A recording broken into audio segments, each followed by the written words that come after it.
Hai anak-anak kami, bertemu lagi dengan Ibu Junita dalam pelajaran Bahasa Indonesia. Hari ini kita akan melanjutkan topik kita mengenai kebahasaan surat dinas setelah kita mempelajari unsur-unsur surat dinas. Oke, mari kita lihat satu persatu apa saja kebahasaan surat dinas. Yang pertama, untuk menulis kepala surat. Hal yang perlu mendapat perhatian dalam penyusunan kepala surat adalah sebagai berikut. Yang pertama, hendaknya dihindari penggunaan singkatan, misalnya kata jalan menjadi CL atau telepon menjadi TLP. Yang kedua, kepala surat hendaknya disusun secara efisien. Misalnya, kata nomor dalam menunjukkan alamat tidak perlu dicantumkan. Yang ketiga, penggunaan titik dua antara kata telepon dengan nomor yang mengikutinya tidak perlu lagi ditulis. Misalnya telepon titik 254020016, tanda titik 2 tidak perlu lagi digunakan.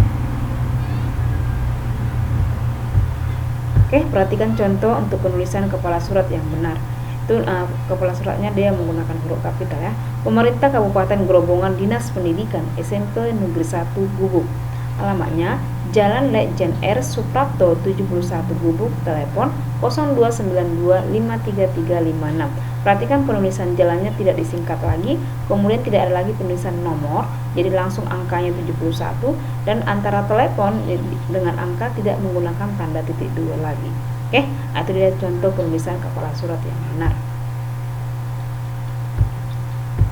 Kemudian yang kedua, nomor surat.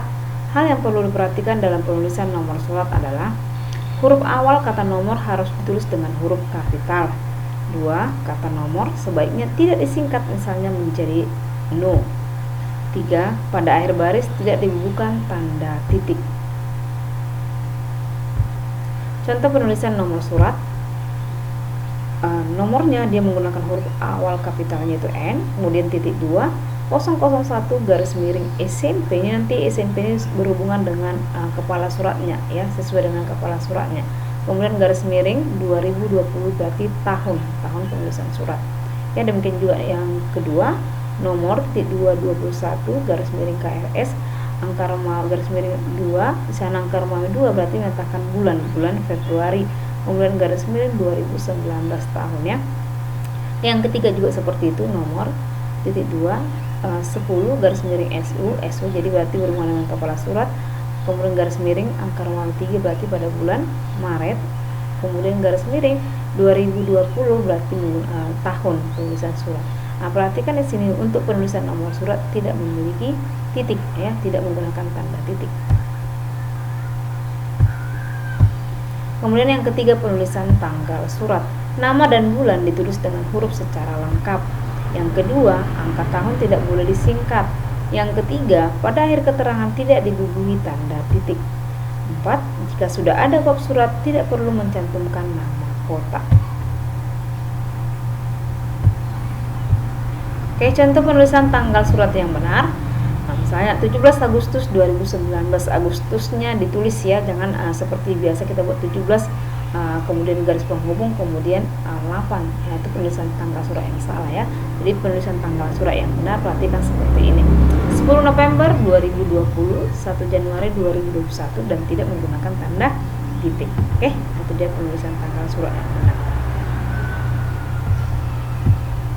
Kemudian yang keempat, lampiran. Huruf awal kata lampiran ditulis dengan huruf kapital. 2. Sebaiknya kata lampiran tidak disingkat, misalnya menjadi lam. 3. Pencantuman jumlah lampiran hendaknya tidak dirangkap antara yang menggunakan huruf dengan yang menggunakan angka. Pilih salah satu saja. 4. Jika tidak ada sesuatu yang dilampirkan, sebaiknya tidak dicantumkan lampiran pada surat itu. 5. Pada akhir baris tidak digunakan tanda titik. Oke, contoh penulisan lampiran yang benar. Nah, misalnya pertama, lampiran. Kalau suratnya ada lampiran, misalnya ada 3 helai, oke, tuliskan. Kemudian lampiran 1 berkas, berarti ada 1 berkas ya. Kemudian 6, hal ataupun perihal. Itu hal surat berarti soal atau perkara yang dibicarakan surat. Cara penulisan hal surat adalah 1. Berwujud kata atau frasa, bukan kalimat. 2. Huruf pertama pada setiap katanya harus ditulis dalam huruf kapital. Contoh penulisan hal yang benar, misalnya suratnya berisi hal tentang apa sih suratnya? Jadwal ujian matematika. Yang kedua, undangan rapat panitia. Itu perihal datangnya surat tersebut. Oke, sampai sini pertemuan kita. Minggu berikutnya akan kita lanjutkan tentang kebahasaan surat dinas. Ibu harap kebahasaan surat dinas anak-anak kalian boleh paham dan mengerti. Terima kasih.